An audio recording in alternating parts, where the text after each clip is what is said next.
Muy buenas a todos y bienvenidos a mi canal. Bienvenidos al análisis de The Peripheral o La Periferia, la serie de Amazon Prime Video que nos va a sumergir en un mundo de ciencia ficción que puede llegar a resultar bastante adictivo. Como siempre haré primero un análisis general en el que no meteré spoilers, pero que servirá un poco para analizar la serie, digamos, a grandes rasgos y cuáles son sus puntos fuertes y quizás sus puntos débiles, que sí los tiene, no es una serie perfecta ni mucho menos, para que los que la han visto tengan una idea de qué es lo que opino sobre ella y para que los que no han visto aún la serie se convenzan o no de darle una oportunidad. Yo en este caso sí que creo que esta serie merece al menos un visionado para ver si conectas con ella, pero tengo que advertiros que lo más flojo de la serie o lo que menos me ha gustado del todo es el inicio, porque empiezan a suceder ciertos eventos de forma un poco gratuita o un poco rápida y esto puede hacer que el espectador no sienta interés. Después va ganando cuerpo, va ganando interés, define muy bien sus tramas que tienen que ver con el pasado, con el futuro, comenzamos a tener explicaciones de lo que ha pasado en los dos primeros capítulos de forma que no se siente todo tan gratuito. Entonces para mí, si superas esa barrera inicial, es muy posible que te enganche y que la disfrutes, porque todos los conceptos que se plantean, las tramas futuristas, cómo está construido, digamos, ese futuro distópico, sujeta muy bien la historia, porque tiene un montón de personajes interesantes y porque los temas que trata y los dilemas que plantea, incluso a nivel tecnológico y moral, pues eso, como os he dicho, son muy interesantes. A nivel visual me parece una absoluta maravilla, o sea, creo que visualmente está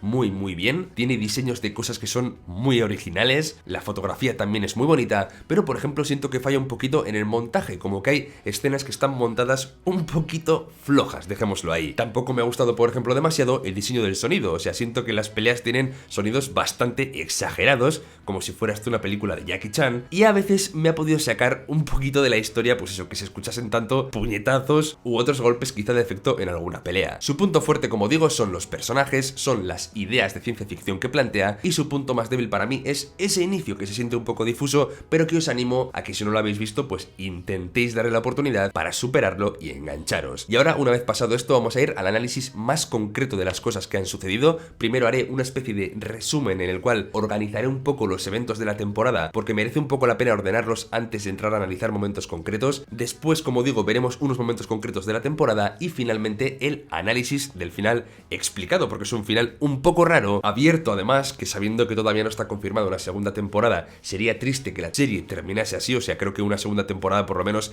sí que merecemos. Así que nada, ya sabéis, suscribíos para no perderos más análisis de esta y otras series, dejad un like y vamos allá con el análisis concreto de la primera temporada de The Peripheral, la periferia, que no me gusta mucho la traducción.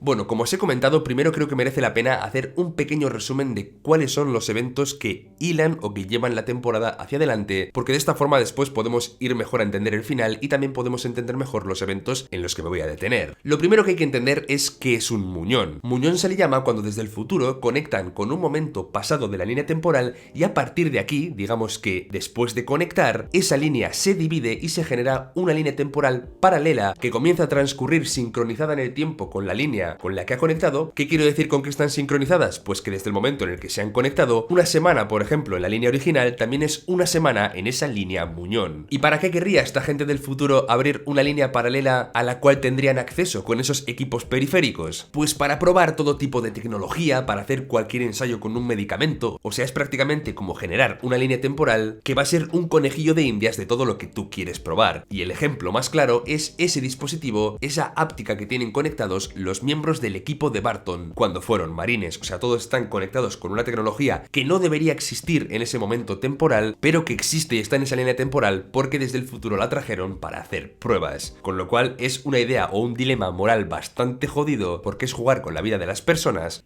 que existen y que están viviendo su línea temporal tranquilitos, solamente para que tú en el futuro puedas hacer o más dinero o encontrar algo que te beneficie a costa, pues eso, de la vida y del futuro de algunas personas. De hecho, Connor tendría piernas piernas y ese brazo si no se hubieran hecho estos experimentos. Volvemos a la línea de tiempo original para ver cómo el mundo se terminó con este jackpot, que fue una especie de apocalipsis que aglomeró distintos apocalipsis dentro de uno mismo. Apagones, pandemias, crisis agrícolas seguramente derivadas del calentamiento global y del cambio climático, o incluso una debacle nuclear. O sea, si un apocalipsis era poco, toma este pack y gestiónamelo. Entonces llegamos al Londres del futuro, a este Londres en el 2099, para ver cómo está dividido todo en tres facciones. Por un lado tenemos los Klepts, que digamos que es una especie de oligarquía que solo busca ganar dinero y más poder. A esta pertenece, por ejemplo, el personaje de Led. Luego tenemos la policía, que se encarga un poco de mantener a raya, digamos, a estos Klepts y de que no se pasen con sus acciones. ¿Y quién suministra, digamos, la tecnología a esta policía? Pues el RI o este instituto, que digamos que serían los científicos de este momento, pero que también tienen intereses un poco raros, o al menos digamos que tienen pocos escrúpulos. Ellos elaboran tecnologías y las prueban en la línea temporal Muñón sin preocuparles pues qué puede pasar con la gente en la que hacen estas pruebas. Esas son las tres facciones importantes del futuro, aunque también hay una más, una especie de rebeldes llamados los neoprimitivos, que ¿qué quieren? Dejar de lado la tecnología y vivir de una forma más sencilla porque sienten que la tecnología es la culpable de que el mundo haya terminado de esta forma. Y en esta facción tenemos a uno de los personajes protagonistas, como es el personaje de Alita. Conectamos con ella porque ella trabajaba para el instituto, para esta facción de investigadores, pero yo entiendo que desde pequeña tenía esa idea de que había que terminar con la tecnología y por eso traza su propio plan. Le roba el ojo a otra compañera de trabajo y roba ciertos datos con el personaje de Flynn, que es la protagonista que tendremos en este Muñón. Claro, ¿qué pasaba? Que ella quería robar los datos con Barton, porque es a quien verdaderamente habían mandado ese periférico. De hecho, pensaba que estaba con él y por eso envía los datos al Muñón. ¿Qué es lo que pasa? Que quería guardar los datos en este dispositivo que tenía el personaje de Barton en el antebrazo y adherido a la espalda. Pensaba que ahí podía guardar esa información para después recuperarla. Pero claro, al no ser él y ser Flynn quien estaba metido en su cuerpo del futuro, esa información se guarda directamente en el ADN, generándole una especie de bacterias en el cerebro, con lo cual en esas bacterias está la información que necesita Alita y que va a ser la información clave que después van a estar buscando todos los miembros de diferentes facciones del futuro, porque es una información como tal muy importante sobre una tecnología que puede cambiar el mundo. No se sabe exactamente qué es, pero lo llaman mecanismo neuronal. A partir de aquí las distintas facciones empiezan a actuar. Lev quiere saber qué tramaba Alita y para eso tiene como a sus personajes que trabajan para él, incluido Wolf, que es uno de los protagonistas, que le llaman Wilf, pero bueno, viene de Wolfgang. Por otro lado tenemos a Cherise, que lo que quiere es destruir prácticamente esa información y por eso manda constantemente asesinos al pasado o intenta que gente del pasado directamente mate al personaje de Flynn, quiere que esa información se borre para que no caiga en malas manos. Después, Flynn tiene como el interés de preservar su línea temporal y de que no se destruya, además de mantener con vida a su madre con esos medicamentos del futuro. De hecho, esa es la motivación principal de su personaje. Y luego está la inspectora, que para mí aún es un poco misteriosa y no me queda claro cuál es su motivación principal. De momento parece que está ayudando a Flynn y que está al margen tanto de los oligarcas, de los Klepts, como del instituto y los investigadores. Ahí hay que desarrollar un poco más a su personaje y ver verdaderamente qué es lo que quiere conseguir. Pero como veis, este es el planteamiento de la serie, esta es la historia que nos cuentan y estas son las motivaciones de los personajes que hacen avanzar la historia. Creo que así ordenado se entiende muy bien y ahora, como digo, voy a comentaros algunos eventos clave que me han parecido muy divertidos o que merece la pena un poco destacar por lo buenos que han sido y después iremos al final explicado. Me ha encantado, por ejemplo, el diseño del Londres del futuro con estas estatuas colosales, creo que quedan espectaculares a nivel visual y que le dan a Londres un diseño, como digo, muy original, además sabiendo que mucha parte de esa Londres es falso y que se crea para dar la ilusión a la gente que vive en esa ciudad de que todo está bien, tanto las personas como los edificios, tapando edificios derruidos. O sea, creo que todo eso está muy guay, creo que lo han conseguido a nivel visual hacer muy impactante y, como digo, ayuda a que la serie sea más inmersiva. En el primer capítulo también me ha encantado la escena en el que arrancan el ojo al cuerpo periférico de Barton en el futuro. Creo que es una escena bastante gore, entre comillas, aunque no hay mucha sangre, pero es impresionante, digamos, en ese sentido, y está muy bien hecha, como digo. El episodio 2 es de los que menos me ha gustado porque hay cosas que no me terminaban de cuadrar cuando lo estaba viendo. Es decir, de repente hay una pedazo de batalla campal en la que de pronto todos los amigos de Barton saben manejar armas. Esto tú no lo entiendes como espectador, aunque luego se explica que todos son marines y están conectados, pero cuando lo ves por primera vez parece como demasiado gratuito, al igual que me resultó un poco gratuito que Barton, por ejemplo, aceptase tan rápido que su hermana estaba viajando en el tiempo. O sea, entiendo que en el 2030 hay tecnología nueva, que tiene además tecnología distinta que le conecta con los otros marines, pero en ese momento a mí se me hacía un poco raro que aceptase tan rápidamente que su hermana estaba viajando en el tiempo al futuro y le diera tanta credibilidad. O sea, sea, imaginaos que un colega de repente viene y os dice que está viajando al futuro, pues le diría, a ver, no sé qué estás fumando, pero quizás es momento un poco de parar o de bajar el ritmo. Pero como digo, cuando ves que eso ya un poco se asienta en la serie, lo demás va cogiendo ritmo y para mí funciona, o sea, me ha gustado bastante la temporada. Por ejemplo, de hecho, en ese mismo capítulo, el momento en el que la medicación del futuro comienza a funcionar en la madre es muy bonito, porque aquí Flynn de pronto tiene mucha esperanza. La historia de Alita y del personaje de Wolf, esos hermanos que vivían antes y cómo vivieron etapas diferentes en su vida y el vínculo emocional que tienen, creo que está muy bien. O sea, siento que son personajes de los que quiero tener mucha más información y saber qué secretos se esconden. Como os he dicho antes, la idea de que el batallón de Barton esté conectado a través de esa tecnología y que puedan sentir lo que siente el otro y que uno reaccione cuando el otro sufre y que uno ataque a una persona que hizo daño a la otra, creo que es una idea muy original, creo que está también muy bien dentro de la serie y es otra de las cosas que más me ha gustado. La explicación que tienen esas torres de Londres también, de que son purificadores que retienen carbono, entiendo que para hacer el aire más puro y también para reducir el efecto invernadero, mucha relación con los problemas actuales que tenemos y además justificando de alguna forma esas construcciones enormes, bien construido a nivel de lore. En el capítulo 4 hay una cosa que me ha resultado, digamos, poco creíble, que es que un hacker de 2030 esté luchando contra otro hacker de 2099 y le gane en cierto momento la partida. O sea, imaginaos ahora, por ejemplo, alguien que conoce los ordenadores en este momento que lucha contra alguien que está conociéndolos en 1990. Por eso digo que no me resultó nada creíble que alguien que tiene la tecnología de 2030 sea capaz de, a través de un ordenador, mantener a Flynn conectada, mientras ellos, que están en un futuro tan distante, que se supone que conocen muchísimo más de tecnología y de programación y de todo, pierda la batalla o le cueste ganar a ese hacker del pasado. El personaje del asesino a sueldo creo que tiene también mucha personalidad, que funciona muy bien, que tiene una historia curiosa con respecto a su hija y un pasado del cual no te cuentan demasiado, pero te haces una idea de que eso, de que ha sido un asesino mortífero toda su vida. Creo que el personaje también aporta bastante a la historia y mejora un poco más incluso la trama de Corbell, que Corbell también me ha gustado, que es una especie de matón de pueblo, un mafioso de pueblo, pero que también es un poco pringadito, ¿no?, en este sentido, con lo cual son personajes que enriquecen un poco la trama del muñón temporal y, como digo, la personalidad del asesino me ha gustado bastante. De hecho, cómo usa la pecera para electrocutar también a la esposa de Corbell y poder quitarse el collar es un detalle bien pensado. Con la secuencia del pasado de Connor, de este perro bomba, creo que todos nos hemos traumatizado un poquito, o sea, ver al pobre perro ahí atascado y además que tenga una bomba dentro de la tripa y ver cómo explota,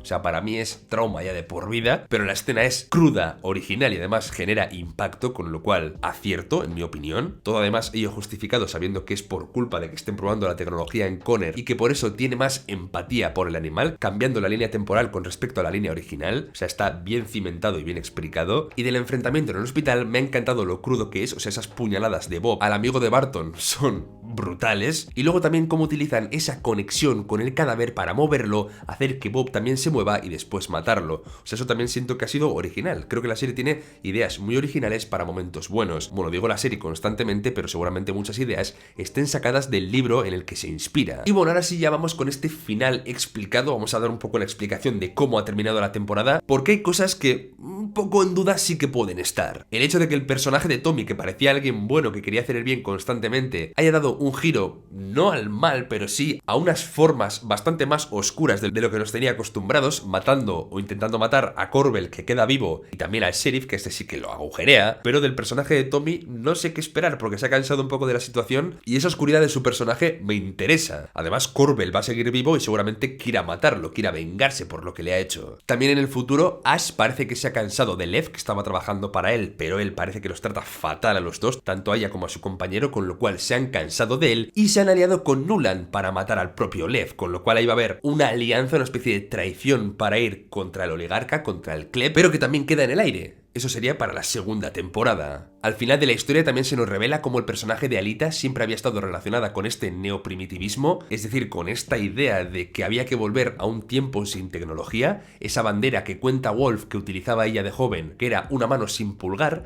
representando el pulgar, cómo los humanos cogían la tecnología o las armas que de alguna forma habían llevado a la humanidad a autodestruirse, por eso quieren ir a un momento sin tecnología más controlado, y para ello necesitan la información que tiene Flynn en la cabeza. De hecho, todas las facciones, como os he dicho antes, necesitan utilizan esa información para cumplir sus objetivos. Klept para hacer más dinero, el instituto pues para que no caiga en malas manos en principio, y la inspectora ya veremos. Por lo que parece, Alita encabeza un pequeño ejército de neoprimitivos, supongo que para ir contra el resto de todas las facciones que representan la tecnología en esa línea temporal, porque como dice, ahora tiene ese implante quitado, ha renunciado a la tecnología y eso le permite tener más recuerdos que por ejemplo el personaje de Wilf no tiene. Ella recuerda cómo masacraron a su gente por estar contagiada o cosas que Wilf no recuerda por culpa de ese inhibidor. Veremos qué bando coge el personaje de Wilf ahora que sabe lo que trama Alita. Muy curioso también cómo el personaje de Jasper termina matando a sus compañeros de trabajo, que querían ocupar el lugar o el vacío de poder que podía dejar Corbel si moría. Me encanta el paralelismo de cómo se parece en la escena en la que Corbel mató a estos moteros dentro de un coche que no podían salir y cómo Jasper también los ha asesinado dentro de un coche, que sí, que es un poco sin querer, pero al final él ha puesto el coche ahí.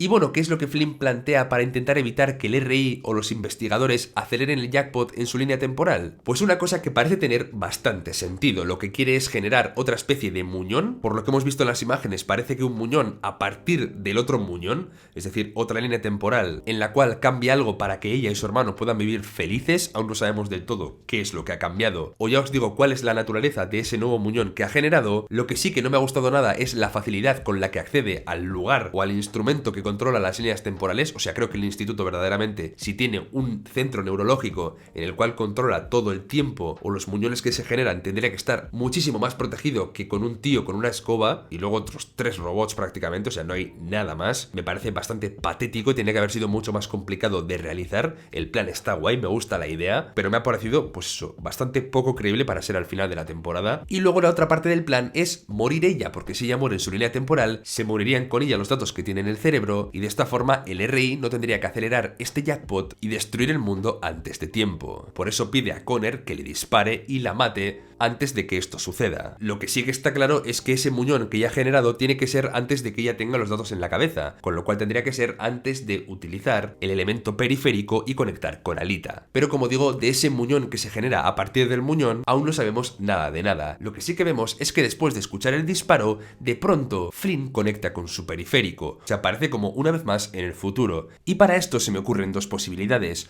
O bien Flynn ha conseguido antes de morir trasladar su mente a su cuerpo robótico del futuro, de forma que el cuerpo antes de que haya muerto, ella ha conseguido acceder a su periférico, pero esto sería un poco raro porque ya sabéis que para poder conectarte con tu periférico necesitas que tu cabeza de alguna forma transmita esos datos, y si tu cabeza está muerta, pues no puede estar transmitiendo a tiempo real, con lo cual es una opción poco plausible. Y otra es que simplemente haya fingido su muerte y se haya vuelto a conectar con el futuro, de forma que habría aquí un complot para engañar al instituto mientras ella sigue trabajando. Y la última opción es que esta no sea nuestra Flynn o sea una Flynn de otro muñón que no conocemos, pero esta es la que menos me convence y la que menos probable veo. Y bueno, en la escena postcréditos, porque sí, hay escena postcréditos, tenemos un momento en el cual vemos a Lev encontrarse con otros Klepts que le dicen que tiene que cortar la rama, es decir, que tiene que acabar con todo el mundo de esta trama podrida, entre comillas, con lo cual tiene que matar a sus compañeros, tendrá que matar también a la gente que sepa lo que está pasando del muñón, y Lev parece que va a ser el enemigo número 1, en el sentido de que va a querer matar a todos, en la temporada 2. Así que nada, esta es un poco la explicación de lo que ha sido el final de The Peripheral, una serie, como os he dicho, que tiene luces y sombras, pero que si entras dentro de la trama disfrutas muchísimo, porque tiene, ya os he comentado, cosas, ideas y temas muy interesantes. Ya sabéis, suscribíos para no perderos más análisis de esta y otras series, dejad un like para apoyar el vídeo si os ha gustado, si os ha servido un poco para ordenar las ideas, para entender un poco mejor el final, o para plantear quizá las preguntas adecuadas de cara a la segunda, porque hay cosas que no sabemos quizá aún del todo con exactitud. Y nada, nos vemos dentro de poco por el canal. ¡Hasta pronto! Para terminar, os recuerdo que este año he publicado un libro, Nubes de Óxido, que puede adquirirse en el link de la descripción, y está disponible tanto en España como en un montón de países de Latinoamérica. Así que ya sabéis, esta es una forma de apoyar el canal. Muchas gracias.